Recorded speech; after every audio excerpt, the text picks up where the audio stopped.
నమస్తే, welcome to hit TV. నేను నరేష్. రాబోయే 2 రోజుల్లో భారీ నుంచి అతి భారీ వర్షాలు పడే అవకాశం ఉందంటుంది వాతావరణ శాఖ.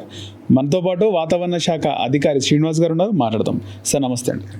సార్, ముఖ్యంగా రాబోయే 3 రోజుల్లో చాలా వానలు ఉంటాయని చెప్పేసి ఎక్స్పెక్ట్ చేస్తాం. కానీ ఈరోజు 14 రోజు చూసుకుంటే కనుక పొడిగా తప్పితే ఎక్కడ పెద్దగా వానలు లేవు. ముఖ్యంగా ఇలాంటి హెచ్చరికలు ఎందుకు జారీ చేస్తున్నారు? ఎందుకు ఈ విధంగా వర్షాలు పడే సూచన మీరు ఇస్తున్నారో, అవకాశం ఎందుకు ఉందంటారు?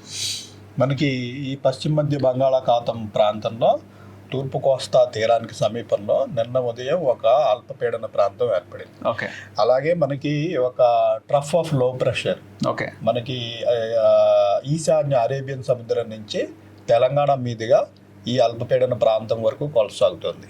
అలాగే మనకి ఋతుపవన కాలంలో ఋతుపవన ద్రోణి అనేది ఉంటుంది. ఋతుపవన ద్రోణి అంటే మాన్సూన్ ట్రఫ్. ఆ మాన్సూన్ ట్రఫ్ నార్మల్ పొజిషన్ మనకు నార్త్ ఇండియాలో ఇట్లా రాజస్థాన్ నుండి ఇటు మన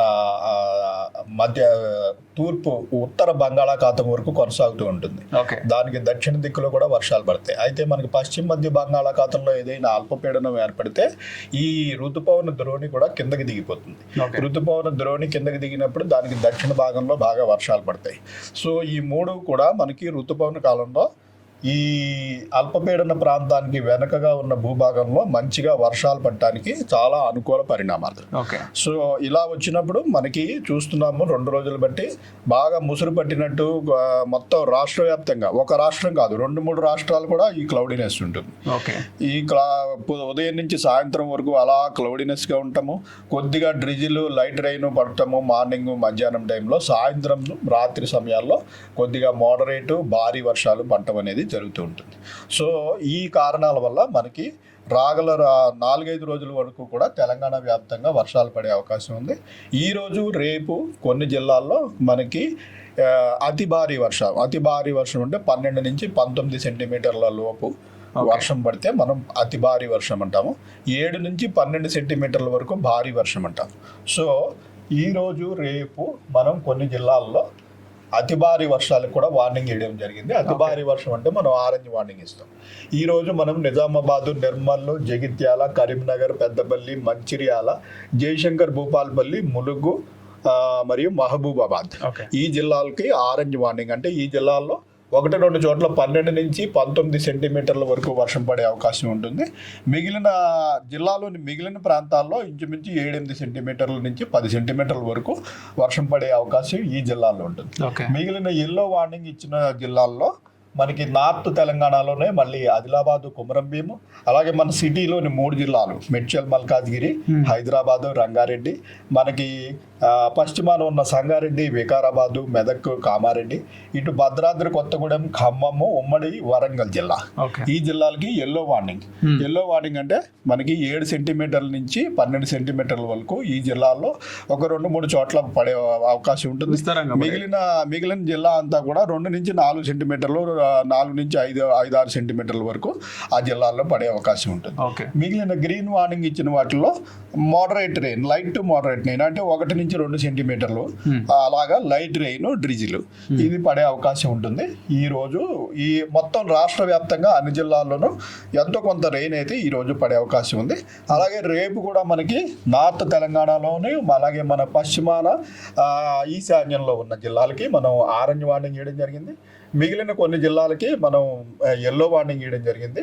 మనకి దక్షిణాన ప్రధానంగా దక్షిణ తెలంగాణలోని జిల్లాల్లో light rain are moderate rain continue అయ్యే అవకాశం ఉంది. ఓకే సార్, ముఖ్యంగా చూసుకుంటే ఈ వర్షాలు అంటే ఈ 16వ తారీఖు తర్వాత ఏ విధంగా ఉండే అవకాశం ఉంటుంది, అది మనం అప్డేట్ చేయొచ్చా మీరు? 16వ తారీఖు తర్వాత కూడా మనకి ఈ వర్షాలు మనకి ముఖ్యంగా సెంట్రల్ తెలంగాణ అండ్ దక్షిణ తెలంగాణలో చెదురుమదురు వర్షాలు, మోడరేట్ రెయిన్స్ అంటే 2 నుంచి 4 సెంటీమీటర్లు, 5 సెంటీమీటర్ల వర్షాలు పడే అవకాశం ఉంది. అయితే నార్త్ తెలంగాణ అలాగే ఈశాన్య తెలంగాణలోని జిల్లాలు అంటే జయశంకర్ భూపాల్పల్లి, ములుగు, భద్రాద్రి కొత్తగూడెం, ఖమ్మము, అట్లాగే ఆదిలాబాదు, కొమరంభీము, మంచిర్యాల, ఈ జిల్లాల్లో మనకి అక్కడక్కడ భారీ వర్షం అంటే 7 నుంచి 10 సెంటీమీటర్ల వరకు వర్షం పడే అవకాశం ఆ జిల్లాల్లో 16, 17, 18 తారీఖుల్లో కూడా ఉంటాయి. ఓకే సార్, ముఖ్యంగా వర్షాలు సాయంత్రం టైంలో ఎక్కువగా కురుస్తున్నాయి. మీరు చూస్తే 5 తర్వాత 6 తర్వాత ఎవరైతే ఉద్యోగులు ఆఫీస్ నుంచి బయటకు వస్తారో అప్పుడు భారీగా వర్షాలు పడుతున్నాయి సార్. ఆ టైం క్యాలిక్యులేషన్ గురించి ఒకసారి చెప్తారా? వర్షం మనకి అంటే మాన్సూన్ పీరియడ్ మనకి 4 నెలలు అండి. అంటే జూన్ 1వ తారీఖు నుంచి సెప్టెంబర్ ఆఖరి వరకు 122 రోజులు మాన్సూన్ అంటే ఋతుపవనాలు మన గుండా వెళ్తుంటాయి. ఋతుపవనాలు అనేవి మనకి కొన్ని వేల కిలోమీటర్లు ప్రయాణించి సముద్రాల మించి పసిఫిక్ మహాసముద్ర ప్రాంతంలో దక్షిణార్ధగోళంలో బయలుదేరి పసిఫిక్ మహాసముద్రం, హిందూ మహాసముద్రం, అరేబియన్ సముద్రం, ఈ సముద్రాలన్నీ దాటుకుంటూ మన భారతదేశం మీదుగా ముందుకు వెళ్తాయి. సో వాటిల్లో చాలా మాయిశ్చర్ తేమ గాలులు అక్కడి నుంచి వస్తుంటాయి. అయితే మాన్సూన్ పీరియడ్లో కూడా మనకి ప్రతిరోజు వర్షం అంటూ పడదు, మధ్య మధ్యలో ఎండ కాస్తుంటుంది. మనకి ఈసారి ప్రత్యేకంగా మాన్సూన్లో ఏమైందంటే మాన్సూన్ ముందుగా ప్రవేశించినప్పటికీ మొదటి 4-5 రోజులు వర్షం పడిన తర్వాత ఆ తర్వాత ఇంచుమించు 40 నుంచి 45 రోజులు పెద్దగా వర్షాలు లేవు. సాయంత్రం పూట మటుకు ఎక్కడో అక్కడ క్యుములోనింబస్ మేఘాలు ఏర్పడి భారీగా ఒక 2-3 గంటలు వర్షాలు పడిపోవడం. ఈ వర్షాలు జనరల్గా మనకి వేసవి కాలంలో ఏప్రిల్, మే నెలలో ప్రీ మాన్సూన్ షవర్స్ ఉంటాం. ఇవి వేడిమి వల్ల కలిగే వర్షాలు.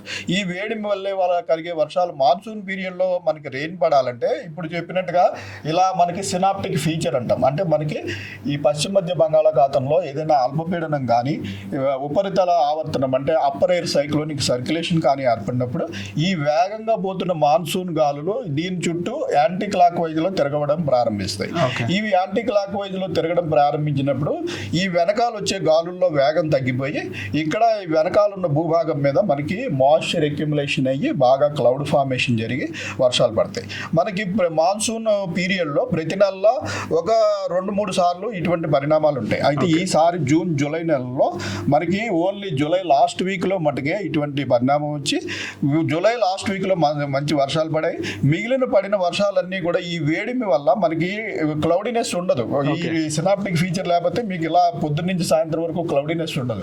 సాయంత్రం వరకు టెంపరేచర్లు పెరిగిపోయి మనకి వేసవకాలం లాగా 32 నుంచి 37 డిగ్రీల వరకు వివిధ ప్రాంతాల్లో టెంపరేచర్ పెరిగిపోయినప్పుడు కింద నుంచి పైకి వేడిగాలు వెళ్ళడం జరుగుతుంది. ఈ వేడిగాలు వెళ్ళినప్పుడు పైన ఆల్రెడీ మాన్సూన్ విండ్స్ ప్రయాణిస్తున్నాయి కాబట్టి అక్కడక్కడ తేమ లభ్యత అనేది ఉంటుంది. ఎక్కడైతే తేమ లభ్యత సఫిషియెంట్గా ఉందో అక్కడ పెద్ద క్యుములోనింబస్ మేఘం ఏర్పడి 1 గంట 2 గంటల పాటు ఇంచుమించు 10-15 సెంటీమీటర్ల రెయిన్ కూడా పడిపోతుంది. అది ఆ తర్వాత మళ్ళీ 2 గంటల తర్వాత అసలు దాని ఆనవాలే లేకుండా ఆకాశం అంతా నిర్మలంగా అయిపోయి మొన్నాడు పూర్తిగా ఎండకాస్తుంది. ఈ సిచ్యుయేషన్ మనకి మాన్సూన్ లో జనరల్ గా జరగవు. అయితే మాన్సూన్ లో మనకి ఇలాంటి సినాప్టిక్ ఫీచర్స్ ఏర్పడినప్పుడు వేడిమి వల్ల కలిగే వర్షాలనే మనం ఇంతవరకు చూసాం. మనకి ఈ మాన్సూన్ సీజన్ ఈ 2.5 మంత్స్ అయిపోయింది. ఇప్పటికి 2.5 నెలల కాలంలో జూలై ఆఖరి వారంలో ఒకసారి ఇలాంటి మంచి సినాప్టిక్ ఫీచర్ వచ్చింది, మళ్ళీ ఇప్పుడు వచ్చింది. ఇలాంటి సినాప్టిక్ ఫీచర్ వచ్చినప్పుడు మటుకు మీకు రాష్ట్ర వ్యాప్తంగా క్లౌడీనెస్ ఉంటుంది. కానీ ఇప్పుడు కూడా మనకి భూమిలో వేడిమి అనేది ఇంకా ఇన్నాళ్ళు బట్టి కొన్నాళ్ళు వర్షాలు పడలేదు కాబట్టి భూమిలో వేడిమి అనేది ఉండటం వల్ల ఈ క్లౌడ్ అక్యుములేషన్ అవడానికి కూడా ఈ వేడిమి, ఈ మాయిశ్చర్ అక్యుములేషన్ అనేది జనరల్గా సాయంత్రము రాత్రి సమయంలో జరుగుతుంది. అందుకని క్లౌడీనెస్ ఉన్నా కూడా మార్నింగ్ టైంలోను ఆఫ్టర్నూన్లోను మనకి slight rain, drizzle, light rain ఉండి